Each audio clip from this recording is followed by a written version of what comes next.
This is Flora from Time-With-Flora, and this is our 100th episode.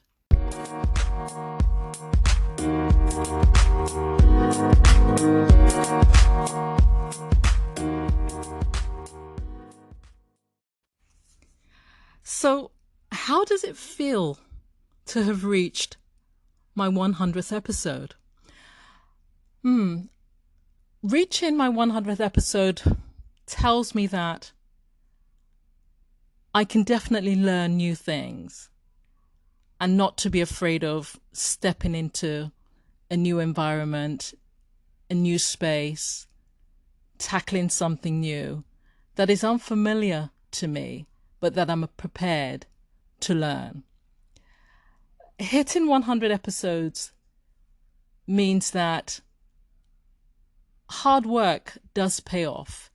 It also means that consistency has been key and it's worked for me.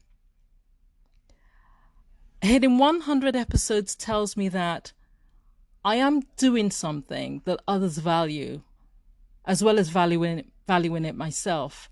There are others out there that value it too. And that feels good.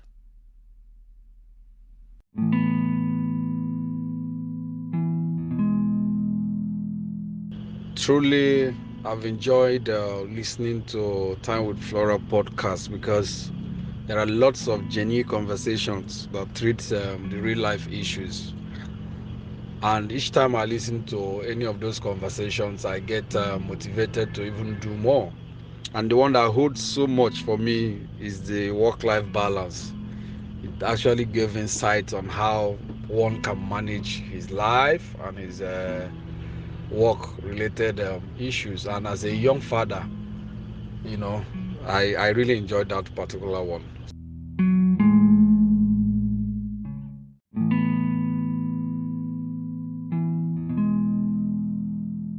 I particularly love the depth of questions that you give your guests and the way it's presented. There's always something new to learn, and so I do look forward to the nuggets of information that I take away with.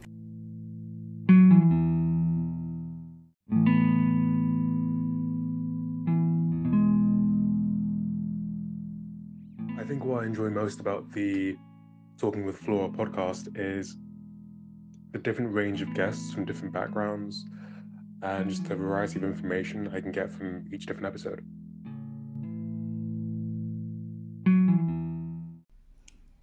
How do I compare the podcasting that I started with those many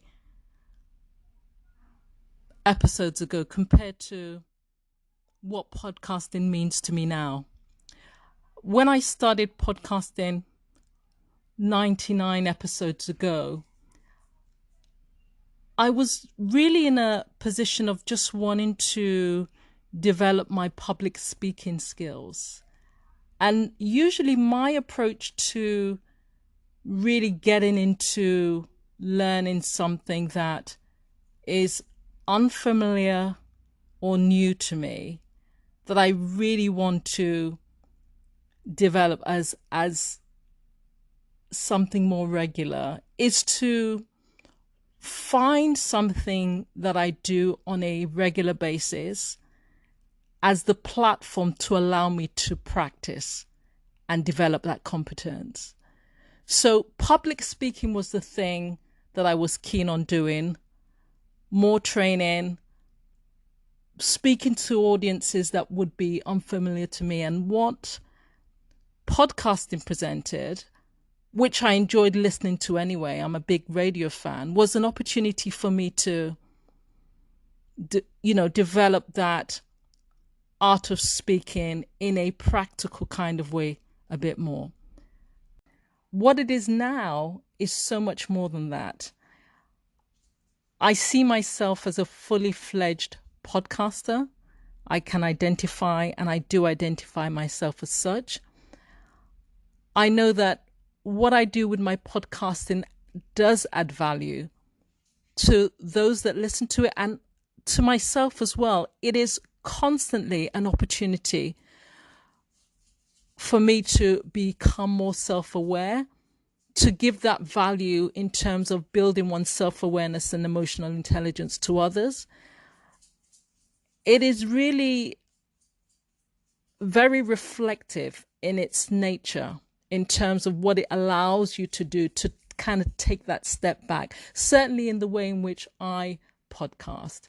So what's really happened is that it's just become a much richer experience for me.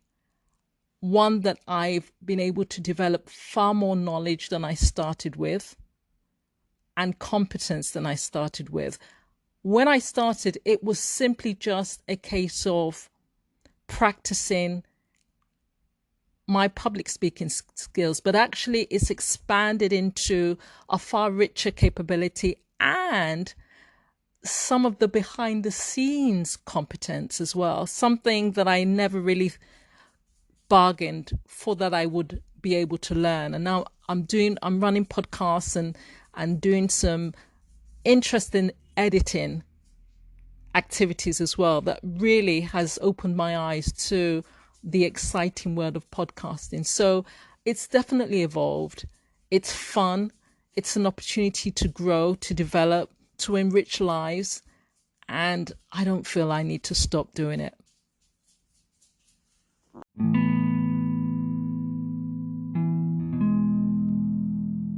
I would say what I enjoy with Time with Flora are the exchange, the open, approachable, and vulnerable exchange between her and the guests. And I think that stems from the quality of questions that she asks. There's definitely a skill there, and there's that consistency. Yes, the quality of the questions are really good.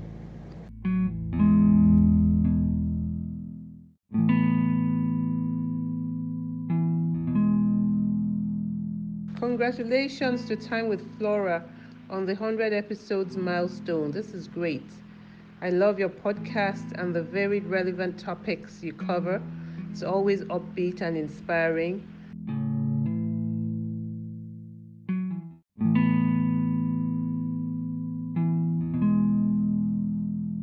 What I love most about Time with Flora podcast is the fact that the topics discussed are usually very relatable to everyone. For me, my best two would be give yourself a break. That was the last topic of discussion for the year 2020. And my second best will be the conversation with her son. I really can't wait to get to that level with my kids.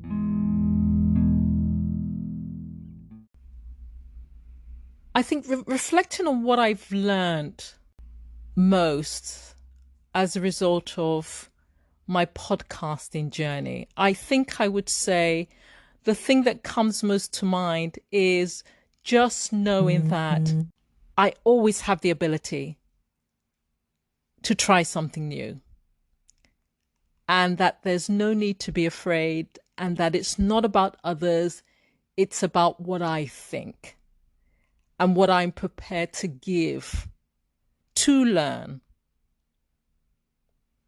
I think is the most important takeaway for me.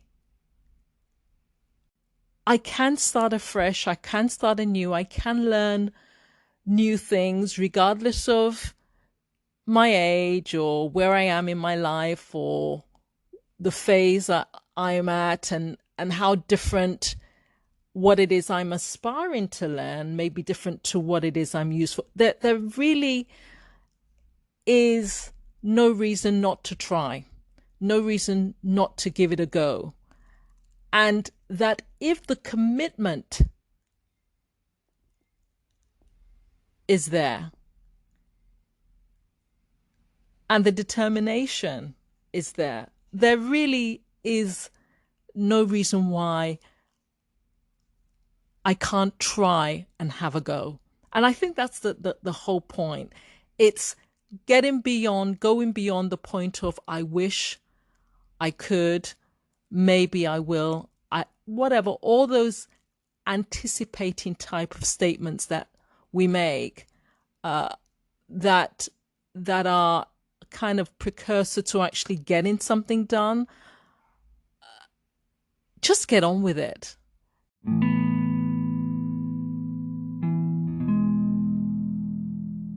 Congratulations, Time with Flora, on your 100th episode.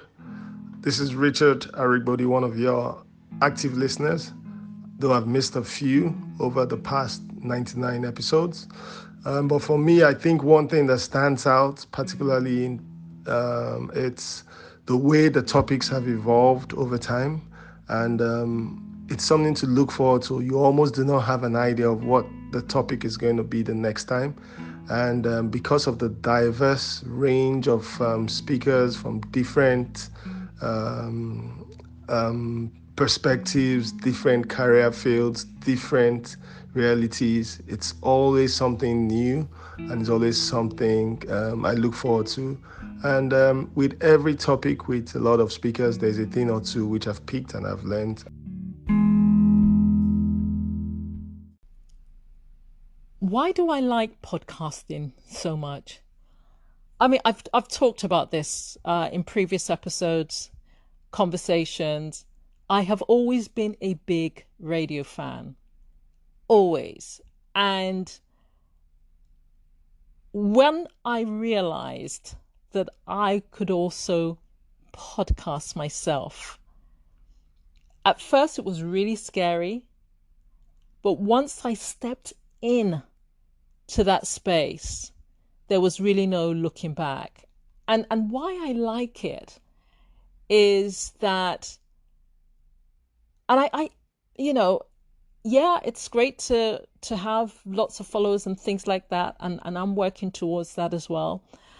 But just having that thing of speaking out, sharing thoughts, learning through the process, and realizing that actually there are people out there that find that, or that tell you that you're giving them value with the things that you are sharing with them, is very powerful for me.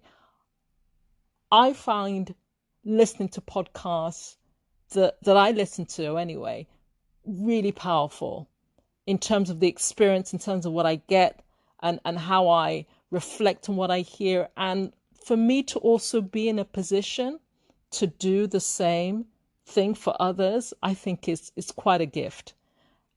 Absolutely, quite an opportunity. And I think there's some kind of alignment with the things that interest me anyway. The fact that I'm a coach and what that means, mentoring and what that means, and how that serves in the space of podcasting in terms of the kind of things that I talk about and I cover with my guests. There is almost a very clear line of sight in terms of why podcasting is something that I really have an interest in.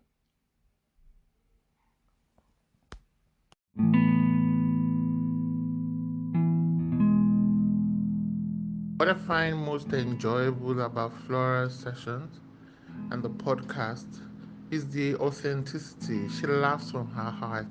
She carries you along, and you get to the heart of the matter. I think it's beautiful. It's not very common, and I'm so chuffed that we've gotten to the 100th edition. Wow! Congratulations, Flora.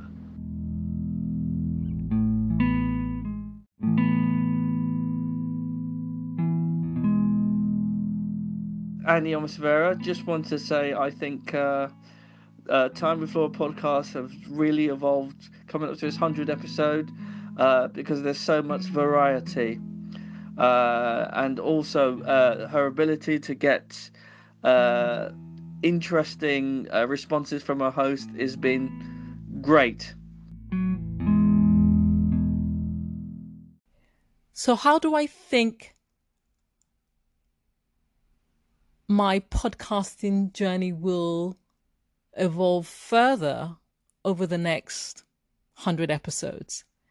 It's difficult to say, but I'm very open-minded and keen to find out and see. I've moved into kind of theme space where I've got some very refocused themes that I'm looking at now for my podcast: career and success, coaching life, which really lends itself well to what I do as a coach and that coaching life and community that I'm part of, And then the third one is life and relationships. And I've already kicked off this new season for 2021 with some conversations with my son. So I'm really looking forward to, going into those kind of special places, intimate places, very vulnerable places, to see what there is in terms of more growth for the guests, for myself, and for the listeners.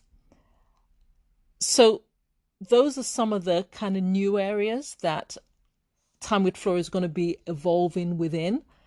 I think the other thing will also be what you hear as a Time with Flora podcast, and how I'm going to be working behind the scenes in terms of really jazzing up and doing some interesting things with my podcast. So I'm very excited about developing that skill some more. And I'm really working with, someone at the moment who is really giving me some really good guidance on that and all of that. So that's amazing, and I'm really excited about that.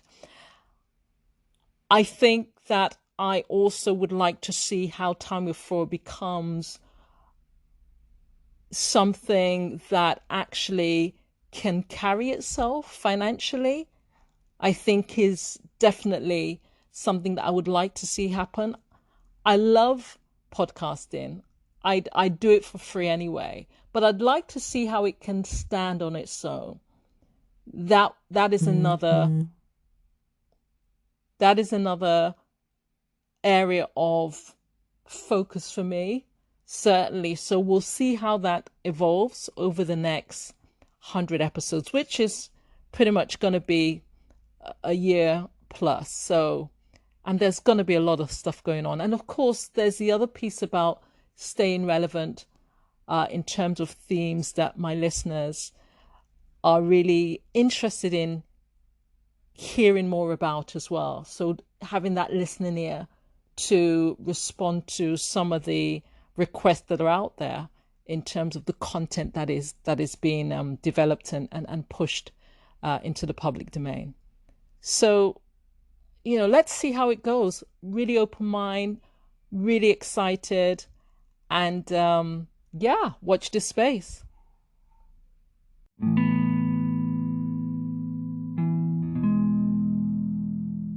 I really enjoy listening to your podcast for a few reasons. The first one, I think I do enjoy the honesty and sincerity and authenticity of your podcast.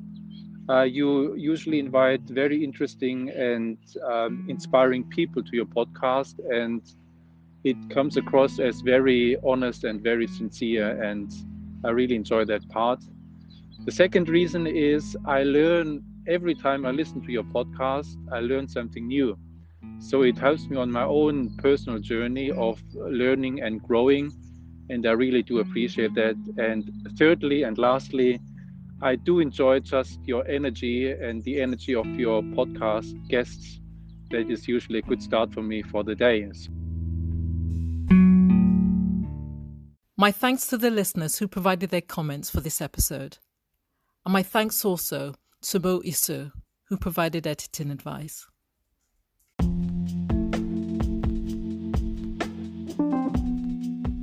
You can support the Time with Flora podcast by becoming a patron.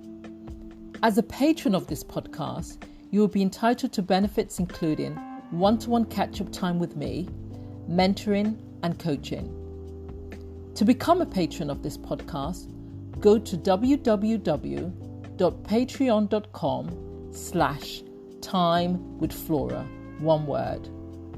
That's www.patreon.com/timewithflora. Thank you.